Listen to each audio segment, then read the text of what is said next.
అధికారంలో ఉంటున్నప్పుడు ఏదైతే మన నదీ జలాల వాటాలని కృష్ణాలో కానీ గోదావరిలో కానీ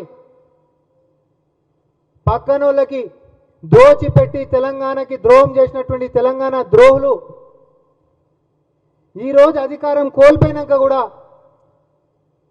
మరి అదే పక్క రాష్ట్రంలో అధికారంలో ఉంటున్నటువంటి ప్రముఖ వ్యక్తులు కేటీఆర్ గారిని నేను సూటిగా సవాల్ చేస్తా ఉన్నా.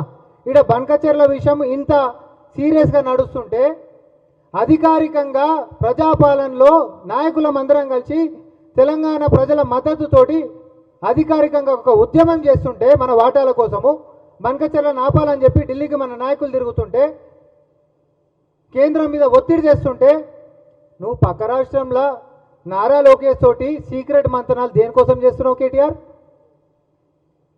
నీకు పక్క రాష్ట్రంలో నారా లోకేష్ గారితో నువ్వు కూర్చొని చర్చించింది నిజమా కాదా? ఒకసారి కాదు ఎన్నిసార్లు కలిసినావు? దేనికోసం కలుస్తున్నావు? ఈడ తెలంగాణకు సంబంధించినటువంటి నీటి వాటాల గురించి మన హక్కులు పోయినాయని చెప్పి ఒక అధికారికంగానే ఉద్యమం లెక్క మన యొక్క నాయకులందరూ ఢిల్లీకి పోయి హైకమాండ్ మీద ఒత్తిడి చేస్తుంటే దాన్ని ఈరోజు ఆపగలిగినాం. తెలంగాణ ద్రోహులు మీరేమో దోచిపెడితే ఆపనికే కాంగ్రెస్ ప్రభుత్వం ఈరోజు ఎన్ని తిప్పలు పడుతున్నామో మనకు తెలుసు.